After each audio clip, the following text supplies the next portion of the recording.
मसूरी नाम के गांव से थोड़ी दूरी पर एक विशाल बरगद का पेड़ था। गांव के लोग शाम के 7 बजते ही उस पेड़ के पास जाने से डरते थे। कहा जाता था कि उस पेड़ के नीचे एक रहस्यमयी औरत की आत्मा चिकन बिरयानी बेचती थी। उसकी बिरयानी की खुशबू इतनी लाजवाब और मनमोहक थी कि जो भी उस खुशबू से आकर्षित होकर उसके पास जाता वो फिर कभी वापस नहीं लौटता था। रात होते ही उसका ठेला अचानक बरगद के नीचे प्रकट हो जाता और दूर दूर तक बिरयानी की खुशबू फैलने लगती। गांव के लोग हर दिन शाम के 7 बजते ही अपने अपने घरों के दरवाजे और खिड़कियां बंद कर लेते थे। कोई भी बाहर निकलने की हिम्मत नहीं करता था। सड़कों पर सन्नाटा छा जाता था और पूरे गांव में केवल हवा की सरसराहट और बरगद के पत्तों की अजीब आवाजें सुनाई देती थी। कुछ दिनों बाद रमेश नाम का एक आदमी बाजार से अपना काम खत्म करके अपने गांव माधीपुर जा रहा था। लेकिन उसके गांव ऐसी हॉरर स्टोरीज देखने के लिए चैनल सब्सक्राइब करो, लाइक करो और कमेंट जरूर करो। गुजरना पड़ता था। उस दिन काम में काफी देर हो गई थी, इसलिए रात बहुत हो चुकी थी। चारों तरफ घना अंधेरा छाया हुआ था और सड़कें लगभग सुनसान थी। जैसे ही रमेश मसूरी गांव के पास पहुंचा, उसे जोर की भूख लगने लगी। सुबह से काम में व्यस्त रहने के कारण उसने ठीक से खाना भी नहीं खाया था। भूख के कारण उसका पेट जोर जोर से गुड़गुड़ाने लगा। इसलिए वह इधर उधर देखने लगा कि कहीं कोई ढाबा, होटल या खाने पीने की दुकान खुली हो जहां उसे कुछ खाने को मिल जाए। लेकिन गांव में अजीब सा सन्नाटा पसरा हुआ था। अधिकांश घरों के दरवाजे और खिड़कियां बंद थीं। सड़क पर भी कोई दिखाई नहीं दे रहा था। यह देखकर रमेश को थोड़ा आश्चर्य हुआ कि आखिर इतने जल्दी पूरा गांव शांत क्यों हो गया है। तभी उसे रास्ते में मोहन नाम का एक व्यक्ति दिखाई दिया। उसके हाथ में एक लालटेन थी और वह तेजी से अपने घर की ओर जा रहा था। रमेश तुरंत ऐसी हॉरर स्टोरीज देखने के लिए चैनल सब्सक्राइब करो, लाइक करो और कमेंट जरूर करो। क्या यहाँ आसपास कहीं खाने को मिल जाएगा? मुझे बहुत जोर की भूख लगी है। मोहन ने रमेश की तरफ देखा और उसके चेहरे पर चिंता के भाव आ गए।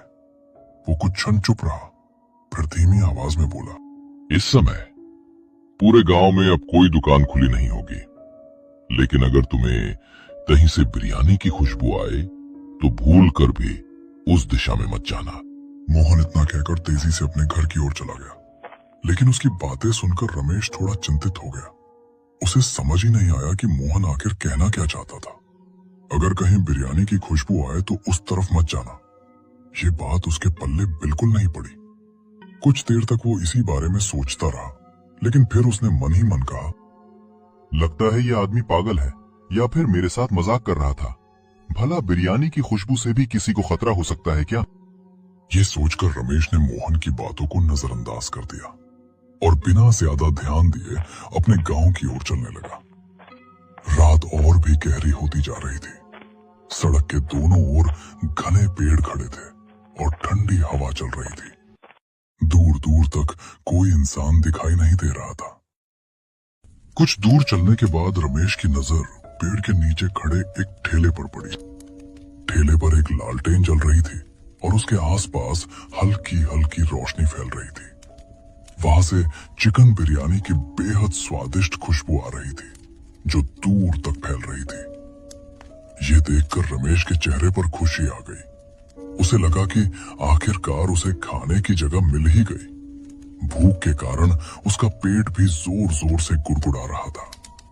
रमेश ने राहत की सांस ली और बोला, वाह, लगता है आज किस्मत मेरे साथ है। इतनी रात में भी बिरयानी का।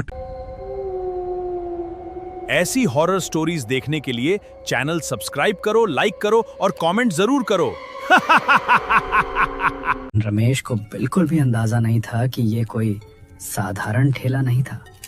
जैसे जैसे वो उस ठेले के करीब जा रहा था, वो अनजाने में एक ऐसे रहस्य के जाल में फंसता जा रहा था जहां से आज तक कोई भी वापस नहीं लौटा था। अरे, बिरयानी की खुशबू तो बहुत ही लाजवाब आ रही है। इतनी स्वादिष्ट खुशबू मैंने पहले कभी नहीं सूंघी। लगता है बिरयानी भी बहुत स्वादिष्ट होगी। बहन जी, मुझे 1 प्लेट चिकन बिरयानी दे दीजिए। मुझे बहुत जोर की भूख लगी है।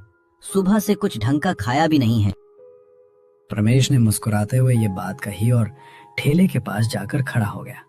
उसकी नजर गर्मा गर्म बिरयानी से उठती भाप पर थी। खुशबू इतनी आकर्षक थी कि उसकी भूख और भी बढ़ गई थी। वो फिर बोला, जल्दी दीजिए बहन जी, अब तो इंतजार भी नहीं हो रहा। इस खुशबू ने तो मेरा पेट और भी खाली कर दिया है। इतना कहकर रमेश उत्सुकता से बिरयानी मिलने का इंतजार करने लगा, लेकिन तभी उसकी नजर ठेले वाली औरत के चेहरे पर पड़ी। उसकी आंखें असामान्य रूप से चमक रही थी और उसके चेहरे पर एक रहस्यमयी मुस्कान थी।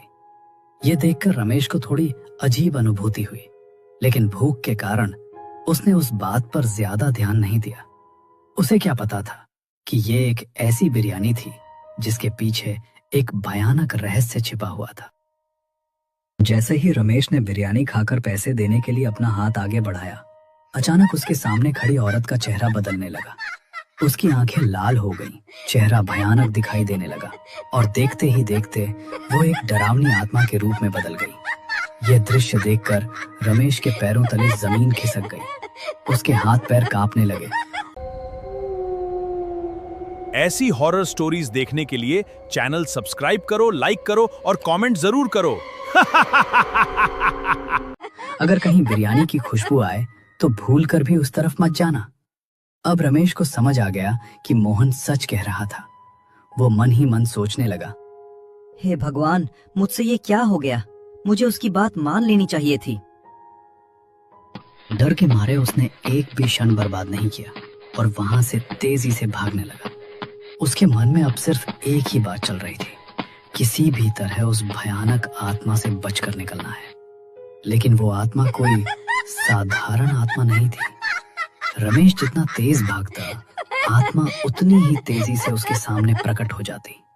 कुछ ही पलों में वो आत्मा हवा में उड़ती हुई उसके सामने आ गई। बचाओ, बचाओ, कोई तो मेरी मदद करो। लेकिन उस सुनसान रात में उसकी आवाज सुनने वाला कोई नहीं था।